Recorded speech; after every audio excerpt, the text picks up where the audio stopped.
In a year where the Wizards are not expected to win an ample amount of basketball games, they can still find a way to have what's deemed a successful season.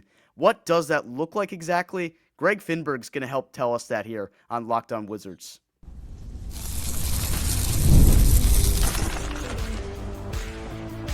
You are Locked On Wizards, your daily Washington Wizards podcast, part of the Locked On Podcast Network. Your team every day.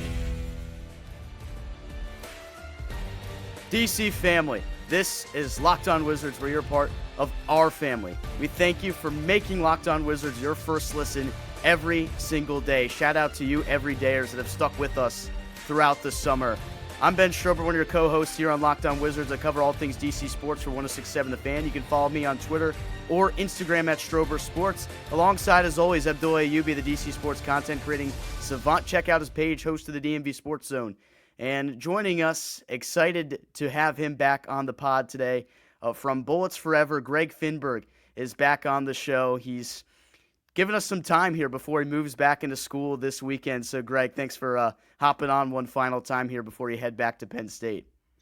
Of course. Anytime you text me, Ben, I try my best to be on here because it's always a blast listening to you guys and talking Wizards basketball. So, again, thank you guys for having me.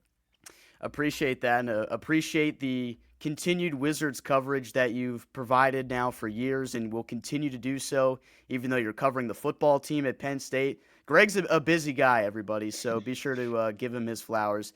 AB, what you got for me today? How you feeling? I know you mentioned Penn State, but I can't go without mentioning my Hokies. I know we're probably not going to be that good this year in football or basketball, but, always Hokie pride in me.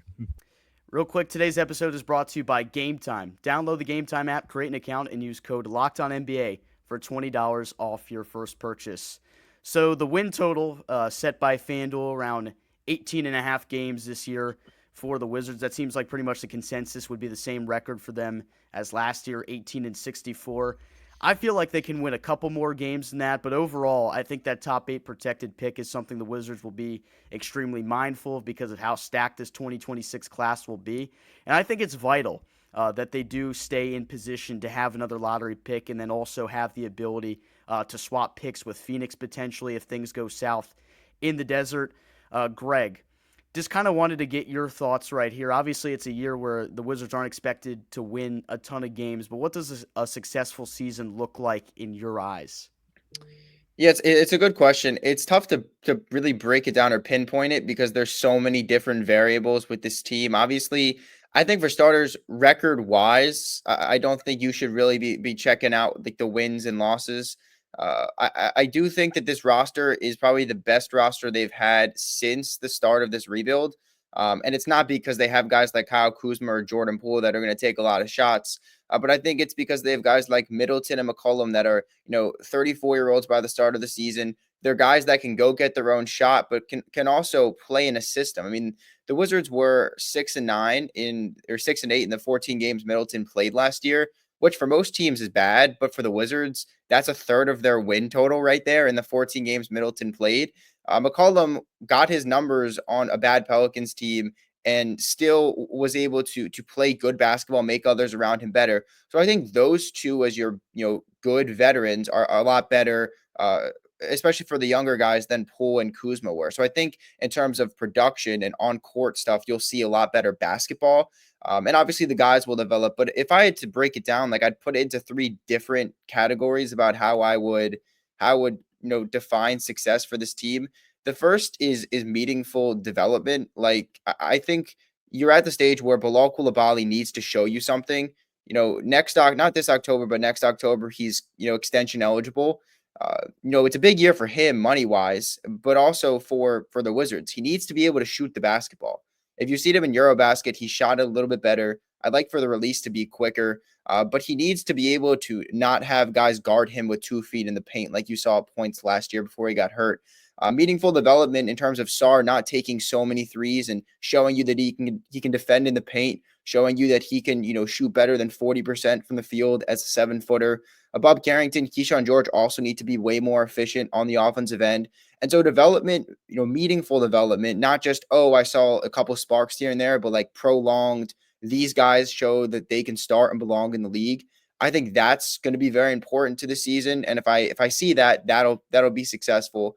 The second thing is Trey Johnson. I mean, you took him 6th overall. He's got a lot of potential, a lot of hype around him.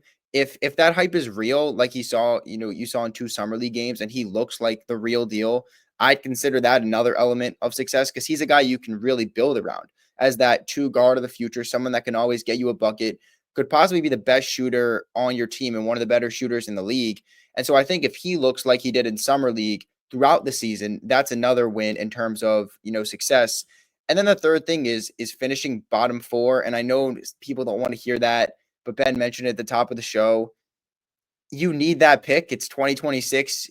John Wall mentioned it when I think it was in that Washington Post article where he was asked about the Wizards. And he said they have a lot of pieces, but they still need to go get that guy. And that 2026 class, if you have one of those top picks, is loaded with potential stars. And the Wizards need one. So I think, for all the people that want to see a jump in win total, as do I, that's great. But keeping that pick is big. I'll remind you, the Sixers were the 5th worst team last year. They had 24 wins. So the Wizards could improve by 4 to 5 wins and still be in the bottom 4. I know people don't want to see a lot more losing, but I think if they're able to have meaningful development, Trey Johnson looks like a star, and they guarantee that they keep their pick, won't have to sweat the lottery in May, I think that would be pretty successful to me. Yeah, I couldn't agree with you more, Greg. Going back to the veterans, CJ McCollum not too long ago last season dropped 50 points on a team. I'm not going to name the team, but Chris Middleton, the vets going from Kuzma to Poole. I mean, those guys were talented at one point here in Washington, but the shots, it was hindering the development of the young guys that we have here. And going back to the draft pick, AJ DeBonza, Nate Met, Darren Pearson, Boozer, Elijah Arenas, we'll see what happens with him. A lot of talent, and I think this is the last year, guys, where you can justify losing. After this year, there is really no excuse. And I think going back to what you were saying, obviously you don't want to look at wins that hard, but you want to be competitive. We can't see another two double-digit losing game streaks. It's just unacceptable. Like, for us Wizards fans, we're every episode we're like, we got to be patient. We got to be patient. Next year, that P word, we can't use it anymore because only so many years we can use it for. Year 4 of a rebuild. Will Dawkins, we can clearly see the blueprint is kind of emulating what he did in OKC. And I think if Bub Carrington's not that guy and you get that pick, I mean, maybe Darren Peterson, or Bilal Kuba doesn't take that year 3 jump. Cam Whitmore comes here and lights it up. Trey Johnson, a lot of hype on him, what he did in Texas. So you put all those things together, this Wizards team, I agree with you, really nice roster, and you're bound to find someone that can really be a star. I don't know about superstar, but definitely all-star. And then from there, you have guys that can play their role. Greg, one thing I wanted to bring up with you and see what your thoughts on this, because I've tried to put the parallels together from this Wizards organization and the Houston Rockets, because I think the Rockets pulled off one of the more successful rebuilds in recent history, obviously, outside of the Oklahoma City Thunder, who just won the NBA Finals. So you got to give the top of the line credit to them. But the Rockets spent about 3 years bottoming out before they kind of returned to relevancy with a 500 season, and then they win over 50 games and get the 2 seed in the West last year. Now they're completely in a win now mode. They've had one of the better off seasons in the entire NBA, trying to stack up as much talent as possible to go for the NBA championship in a super stacked Western Conference. Do you kind of see maybe the Wizards following a similar path that the Rockets are on right now? I like the comparison. I think it's a little tough to compare the Wizards on the end, and I'll get to why I think you're right. But what's tough is they had that Harden trade, right? And they obviously got back a lot more from that than the Wizards got from the Beal trade. I think it was I don't know if it's 4 firsts and 4 swaps, but they got as much as they probably could have for Harden, whereas the Wizards got no first round picks for Beal or Porzingis or Kuzma, and that one's kind of their fault. But they didn't have the head start that Houston had per se. But at the same time, Houston also is kind of doing what the Wizards, I would assume, hope to do, what OKC has already done. You build through the draft and then plug in those holes with guys like Houston's doing with Kevin Durant right now. They already did it with Fred VanVleet.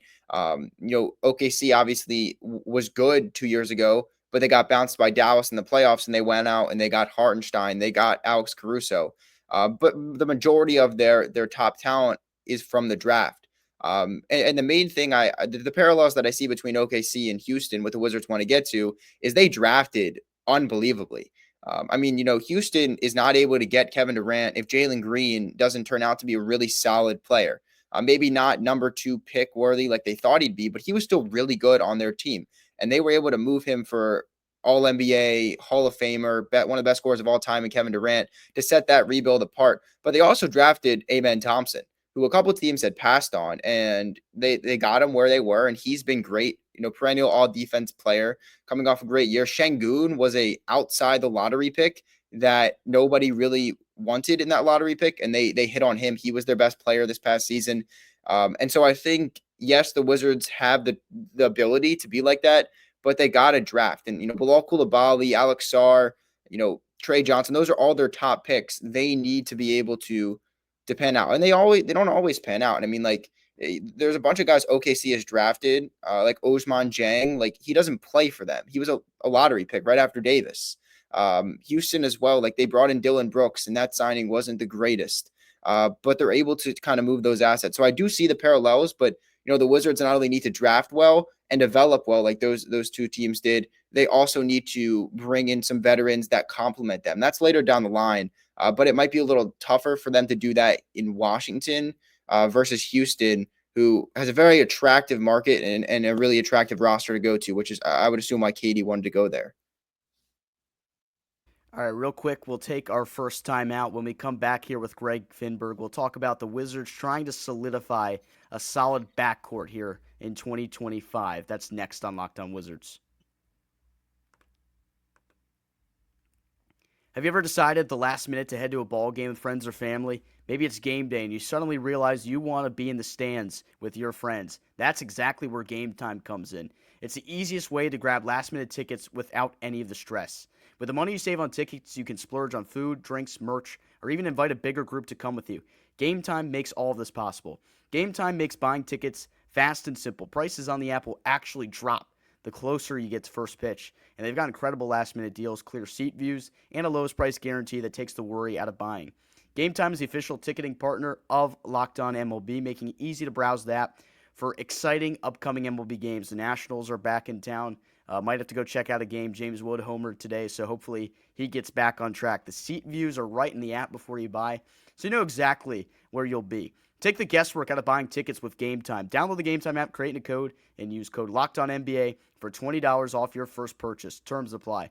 Again, create an account and redeem LOCKEDONNBA for $20 off. Download the Gametime app today. Last minute tickets, lowest price guaranteed. Can the Wizards establish a backcourt of the future in 2025? Number 6 overall, Trey Johnson. Greg, I'm pretty high on him. I think I know what kind of player he's going to be, and I think the Wizards know what kind of player they have on him. The big wild card here is Bub Carrington in his new role as his team's point guard. What did you see from him maybe in the Summer League and last year that tells you that he's got a shot to solidify himself in this backcourt? I think in an ideal world, like the Wizards in 2027, 2028 are rolling out a backcourt of Bub Carrington and Trey Johnson. But that's not always how it works, especially in rebuilding teams. Like, there's always some draft picks that you just don't hit on, or maybe you do, but there's other guys that come in and play better than them. And so, like, Bub Carrington's going to have the runway. He's going to start at point guard this year with Jordan Poole traded, and he's going to have every opportunity possible to prove to Will Dawkins and to this front office that he is the guy that they should rely on at point guard. And so I think you need to see better efficiency from him, especially as your lead guard. Like, you can't be shooting 40% from the field and 33% from three on the clip that he shoots. It's not sustainable. He obviously 33% isn't terrible, but you like to see that go up from the field. You like to see him way closer to 50% than 40%.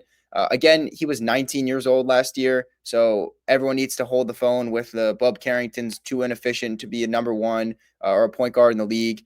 But I do think he has a ways to go in terms of his shooting efficiency.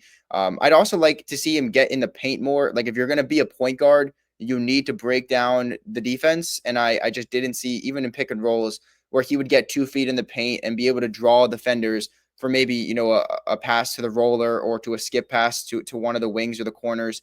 That's what I need to see a lot more from him in terms of his on-ball point guard duties if he's going to be starting there. So he has a ways to go. But again, he just turned 20 this summer. He's gonna be fine. But obviously would like to see more there. And then alongside a guy like Trey Johnson, who you would expect to be able to play well off a guy like Bub. He shot 40% from three at Texas. I mentioned it multiple times. He was my number 3 overall prospect in the draft. So to get him at 6 is phenomenal. He looked the part in summer league. Looked like he really belonged and that he could have scored 20 plus in both games and maybe more if he had played more than he did. But I just like that pairing. It's two young, hungry guys, and I don't think you'll see that at the beginning of the season. Like I think Bub will start, CJ will start at the 2. You'll see Trey come off the bench. I know a lot of Wizards fans are probably rolling their eyes right now. I'm not the coach or the GM. I'm not making these lineups, but based on how they've done it the last couple of years, like I know Wizards fans didn't want to see Kyle Kuzma touch the floor, let alone shoot the basketball at any point after the first 10 games last year, and he continued to chuck it until they traded him. And so that's going to happen. Like Middleton is going to play a lot. McCollum's going to play a lot. You're going to want Johnson and Bub to be that backcourt. And it's going to be really cool, right? When later in the season, some guys are out of the lineup, bought out, traded. You can roll out your backcourt, possibly in the future with Bub and Trey, maybe alongside Bilal, Keyshawn George, Alex Sarr. That'd be very fun. But I think at least in the beginning stages, you'll see Trey come off the bench as that kind of that volume scorer, which I think is a good role for him. But obviously, you'd like to see him at the midpoint of the season come into that starting role and play alongside Bub. So I'm excited for it. I'm glad you brought up the idea of CJ McCollum getting the start because I think a lot of Wizards fans will have to pump the brake with frustration that they will probably have when CJ McCollum does start opening night for this team. We'll talk about that in the third segment, why those guys do need to play, and CJ McCollum absolutely should start for this team. But we'll carry on with where we are right here. AB. But that's my next question, Greg. I know you kind of answered it, but if you're Coach Keith, and I know you're not the coach that you mentioned, how do you balance that? Because, again, like you want to maximize the trade value of CJ McCollum, but you also don't want to hinder the development of Trey Johnson because there's so much expectations of him being this Rookie of the Year candidate, which I think he can be. But Wizards fans want him to get as many minutes as he can, but also you don't want to put him out there too soon. I think a guy like CJ McCollum can definitely mentor him. So, like how do you, like, again, as an analyst, like, how would you figure out how, like, they're going to balance it like this and make sure that both parties get what they're getting? It's a good question. I think when I talked about this about a month ago, my argument for my projected starting 5 was the fact that, obviously I think Sarr starting at center is pretty much a lock considering the center depth isn't great. I mean, Vucevic will probably start in the G League on that 2-way contract. And you have Bagley now, but that's kind of it. He's not starting. Middleton started all 14 games for the Wizards, even after the deadline when they knew they were trying to pretty much develop and lose games. He still started every chance he could. Same with Bilal Coulibaly. He got hurt at the end of the season, but he appeared in 59 games. He started 59 games. And there was an argument between him and Keyshawn George. I wouldn't be mad if Keyshawn started, but I think it's pretty clear that Bilal will. And then you get to the backcourt with Bub probably starting at the 1. McCollum averaged 20 plus points on good shooting splits on another rebuilding team last year, tanking team, I should say, in New Orleans. And he played well in those minutes. And I think you've seen from rebuilding teams, you're going to still try to do everything you can to win. These guys aren't going to go out to get punked every single night just because it's probably the more optimal result for them keeping that pick. I can tell you right now, they don't care at all about keeping that pick, which is how it should be. They're getting paid millions of dollars. They are competitors. They should want to go out there and compete. That's the culture that you want to establish. But at the same time, with that said, CJ McCollum's way better than Trey Johnson. That's just the fact. Like CJ McCollum is a way better player at the moment than Trey. Does that mean that Trey won't have a better career? Not at all. But at the moment, like if you're looking to win games, you're going to start CJ McCollum at the 2. You're going to start Chris Middleton at one of the forward spots, and you're going to start some of your other young guys. But I also think it's good for the development. Like you mentioned, it's probably better for Trey to sit back and kind of watch from the bench behind a guy like McCollum, learning from a guy like Middleton, who's been a great shooter for most of his career. I think that'll be good for him. Will Riley's probably not going to play at all. If even a little bit in the beginning, that'll be good for him to kind of sit back and kind of take it in instead of getting rushed into it. Because you see, like at the beginning of the season last year, Bub Carrington was kind of thrown into the fire. He played all 82 games, and same with George and Sarr, and they just get better in the second half of the season. So it might not be trial by combat at the beginning for Trey Johnson. But I think as the season goes on, Keefe should get to a point where he's comfortable starting him over McCollum, maybe moving CJ off the bench, understanding that they probably have 40 games left in McCollum as a Wizard, but hopefully hundreds more with Trey. Well said there, Greg. Defensive tenacity is something we saw pretty prevalent throughout the summer league between Trey Johnson, Bub Carrington, Keyshawn George, who filled in defensively as well. I mean, I feel like George is already one of the better defensive players on this team right now. But speaking about Bub and Trey, since we're talking about the backcourt, that effort that we saw from them defensively, do you think they can replicate that over a course of an 80-game season or 82 games if Trey even plays in all 82 games? So I think Bub will probably play in almost all 82 games, barring an injury. It's tough. I think the number one thing is the competitiveness.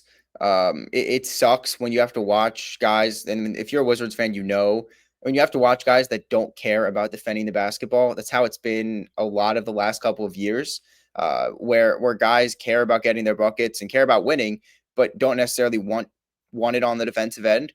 So I think it was refreshing to see all the young guys do want to defend, and there's clearly, Will Dawkins wants defenders. That's one of the few criteria that he wants when he's drafting. But at the same time, that doesn't always mean it translates into good defense. Bub Carrington struggled a bunch last year when guarding bigger guards. If he switched on to forwards, that was always a little bit tough in pick and roll defense for him. For Trey Johnson, again, that was the biggest knock on him coming into the league, was that it wasn't that he didn't care or didn't try on defense. It was just he wasn't a great lateral mover and wasn't the best defender.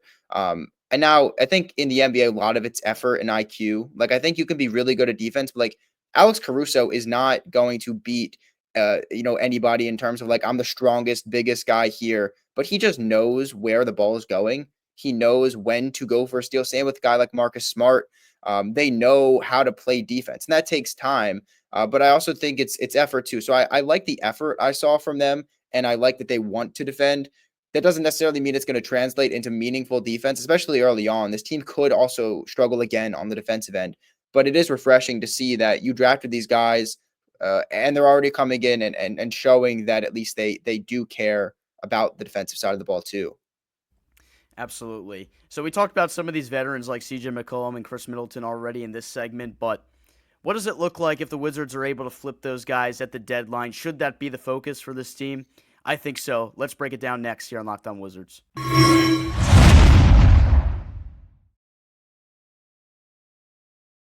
So talking about the vets, Greg, I know, we mentioned CJ and how much value he could potentially have when it comes to his trade value.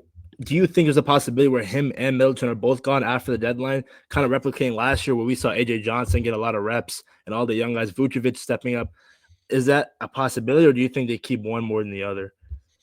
Yeah, I mean, traditionally, it's always tough to move guys making 30+ million a year, especially when they're 34.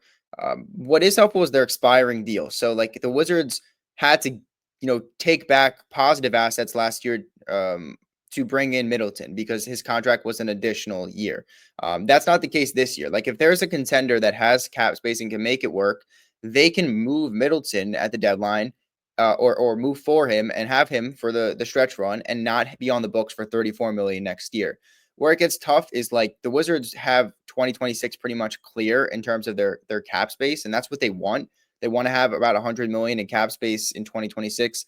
So taking on additional salary to move Middleton or McCollum, that's going to be tough, right? Especially because it's going to be tough to take back expiring deals. There, a lot of these teams that have big contracts, like a Duncan Robinson, who was making 16, 17 a year, he were trying to trade him every single deadline, it seems, but there was just so much extra money in additional years that it just couldn't get done. A guy like that maybe is in the last year of his contract, and then a move can be facilitated, maybe. But I think the trade front's going to be pretty difficult. The Wizards have already bought out a couple people. They bought out Smart. They bought out Blake Wesley. So they've shown that they will do it. Now those guys were, I think Smart gave back around 6 million and Wesley probably gave back like 500K or something like that. I don't know. But it's going to be pretty difficult for a guy like Middleton, who could probably get bought out and then maybe sign for a vet minimum. Does he really want to give back a lot of money? Same with a guy like McCollum, who might not be getting paid like they are this year. I don't know. It's going to be, it's tough to think about now. I mean, the Nats are kind of doing it. Like, they DFA'd Nathaniel Lowe the other day, Yeah. and they tried to trade a bunch of their older players. Like, they couldn't trade Josh Bell, and he's still somehow getting reps. A lot of people don't want Jacob Young getting at bats because he can't hit the ball. But they're kind of trying to see in the latter part of the season, like, who are the guys, the young guys that can do it and that can play every day at the MLB level.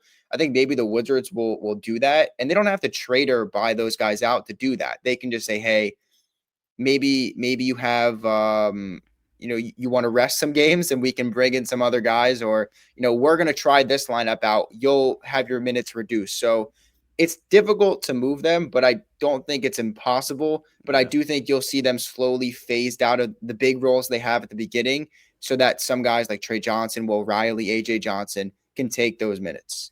And they're both on expiring deals, so you can make the argument to them if you're Dawkins and Keefe, saying, look, you guys are both 34 years old. If you guys have any interest in playing in the league next year, you probably want to load manage a little bit.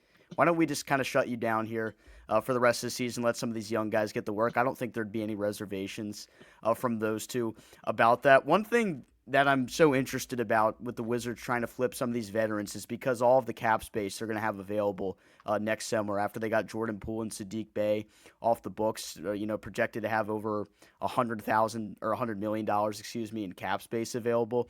I feel like it's another situation where at this deadline the Wizards might actually be able to pick up some more bad contracts to add to the mix because you could get some assets in return. Do you feel like that could be the best scenario for them if they're able to get some picks to pick up some bad contracts here? I actually think that they should. I think a lot of people are caught up in the 100 million and, oh, they can sign these free agents or this free agent, Giannis. You never Oh know. yeah, Like, I free think agency's dead. Yeah, no. I think they need to realize, like, DC's a big market, but like when it comes to basketball, it's not, in terms of like attracting free agents. And so, yes, you have over 100 million in 2026, but you're not going to use all of that on players. Like, I think Ben made a good point. You could take back now even more bloated contracts, and I don't think they'd want to do it beyond the 2026-27 season. I think they're going to want to say, hey, maybe this is the last time we're doing it. And I think the price has probably gone up too. Like, hey, we will take this back, but we're going to need some ones instead of all these seconds that we're getting. They got to make it worth Washington's while, because they're one of the few teams with so much cap space in 2026. And so, especially with a second apron, all these teams really just need to get off these bloated salaries.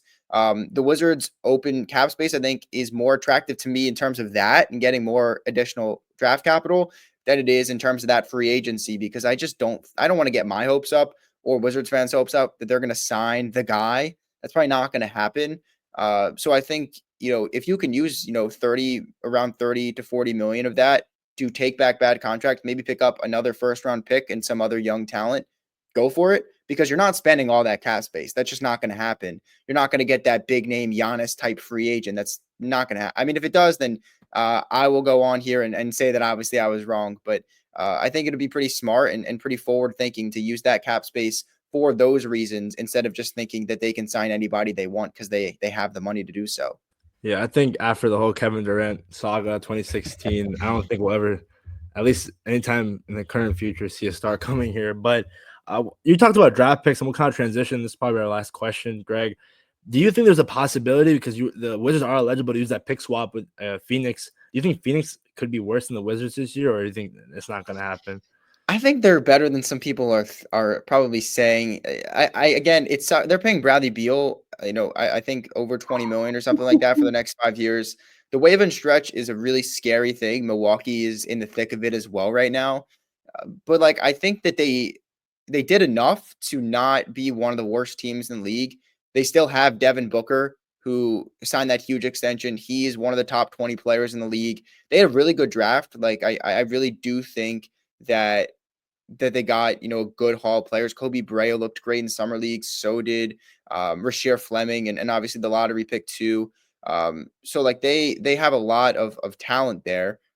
If they're worse than the Wizards, that'd be really surprising to me. But again, they don't necessarily have to be worse than them. If they're in the lottery, there's always a chance that the Wizards can move down and the Suns can move up. That's always a possibility. It's whatever happens after the lottery that they can use that that pick swap. So like I don't think that Phoenix, if they couldn't make the top 10 in the West with KD, Beal, and Booker without KD and Beal, like I don't know, maybe the new coach is really good. And they make the top 10 in the West, but at the same time, like they're probably going to be a lottery team. So there's always going to be at least a slim chance, right? That Dallas was what, 10 or 11 last year. They get the number 1 pick. Like that could very well happen. And then the Wizards are like, okay, we can use that swap, which again is another reason why, bottoming out again and making sure they keep that pick is pretty important, because if they don't keep the pick, they don't keep the swap. You can't swap with the pick you don't have. And so it's twofold. Losing isn't what you want, but at the same time, it's probably the preferable result again. Sorry, Ben. Nightmare would be if the Wizards got 9 and Phoenix got 1. That would that would be insane. I mean, you can thank Tommy Shepard too, because he's the one that traded John Wall and gave up the heavily protected pick that hasn't conveyed yet. So that's the guy to look at if that happens. That'd be nightmare. That would be a nightmare. But it would be the ultimate prize if the Wizards finished 8th or got 8th in the lottery, and then Phoenix was 1, and then we swapped that pick. It would make up for what happened in the lottery last year. I would say that, 100%. Especially considering the Wizards got Trey Johnson at 6. I've definitely moved on from the torture that was May 12th, 2025. But hopefully all the things that we touched on in this episode today, we can see a lot of that happen. Meaningful development, the theme of the episode today. Greg, appreciate you coming on and breaking this all down as always. Yeah, thanks again, Ben and Abdullah, for having me on. It's always nice talk hoops with you boys. So appreciate you guys. Yes, sir. Good luck with everything at school. We'll be tuned in. Be sure to check out Greg on Twitter at Greg Finberg and check out his work with Bullets Forever and the Wizards podcast. Be sure to check out the Locked On NBA podcast for your second listen. We thank everyone for being an everydayer of Locked On Wizards. For Greg Finberg, Abdullah Ayyubi, I'm Ben Strober. Wizards Nation, we sign off.